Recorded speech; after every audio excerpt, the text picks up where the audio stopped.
to get a drink to talk about the books that we are going to be talking about today. People, welcome back to my channel, or welcome here if you're here for the first time. Now, I spoke to my sister and she told me I should call Jordan Peele and have him do movies on these books, and I think they probably would do very well. They give the most unique dystopian take on racism that I have ever seen. So the first book is called Melanin Madness by Hope Bullard. So this is set in a post-Hillary Clinton, Donald Trump election where Trump has been elected president. So, you know, there was a lot of controversy surrounding him, and we won't go into all that. The book delves a bit into it, but a race war has broken out in the United States, which turned into a hate war, which turned into a world war in a series of, you know, unique events. And also due to some of the policies with his administration, then you have the provisions for climate change have been rolled back. So people aren't keeping up with the environment like they used to or should be. So the world starts heating up, the ozone layer has been destroyed, you have a lot more radiation, you have a bunch of natural disasters starts happening. People, when they go outside, they start getting skin cancer really bad, they get melanomas, and you know, they're basically dying off. And scientists have started to discover that people with more melanin in their skin don't die and fare way better.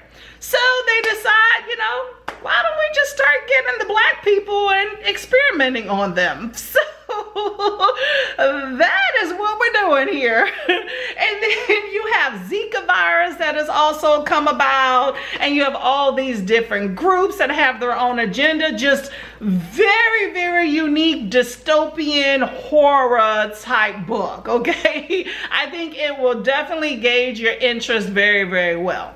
I think that this author has quite an imagination, and I appreciate that. I think the plot line is great. I think that it's labeled as an adult book, but all of the characters, the three main characters, they are juvenile. So I can see this being a YA book if it wasn't for kind of the crazy, violent nature of some of the stuff that happens. But I do think that all the characters are characterized very well, and I can empathize with them for sure.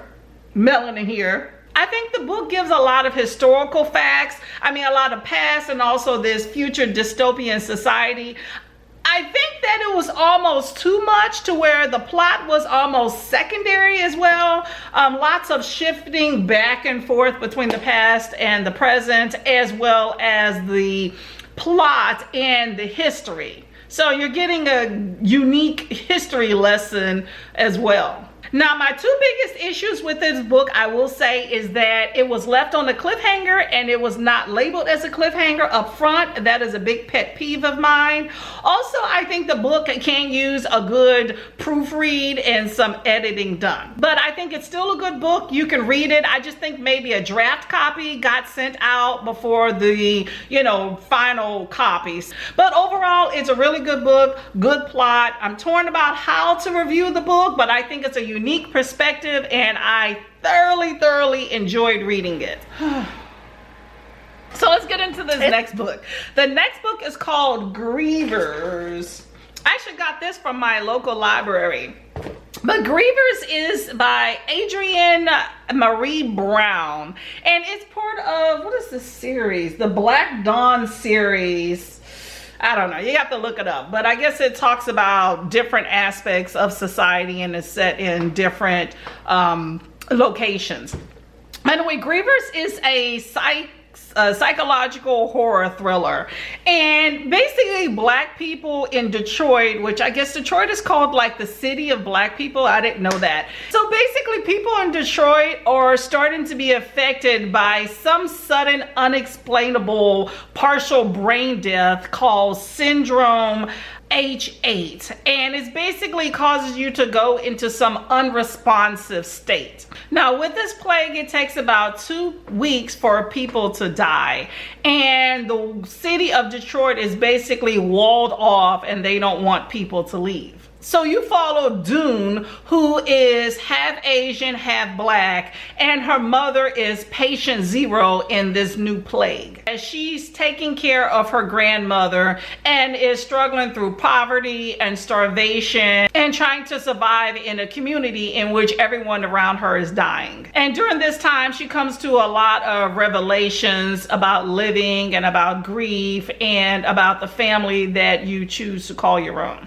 Now, this disease only affects the black people, so you're starting to wonder, what is the origins of this disease and if it's a conspiracy or not. So that's one of those questions we're asking ourselves as you read. Now, I thought this was a very unique story that was very sympathetic, and it was called on the book a love letter to Detroit because it tells you so much about the rich culture and history of the city. You almost feel like you're walking through the streets and taking a tour. This book is dark and it's sad, and you know, it's a bit of a horror story, but more psychological, I think.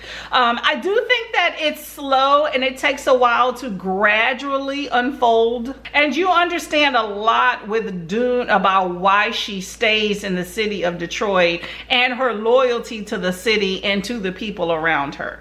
I think the characterization with Dune was really interesting. You see that she has many layers to her, and I do think it was a bit funny at times, especially when she, you know, she's Asian and black, so she thought that maybe she was not black enough to get this disease. It has a unique perspective, which is why I was reading it, but it definitely was a lot more on the sentimental side, and you don't get those ups and downs. So those are definitely 2 good books that I think will hold your interest, especially if you're a minority and you can resonate with those particular characters. So I'm gonna go finish my drink and have a great day. Bye.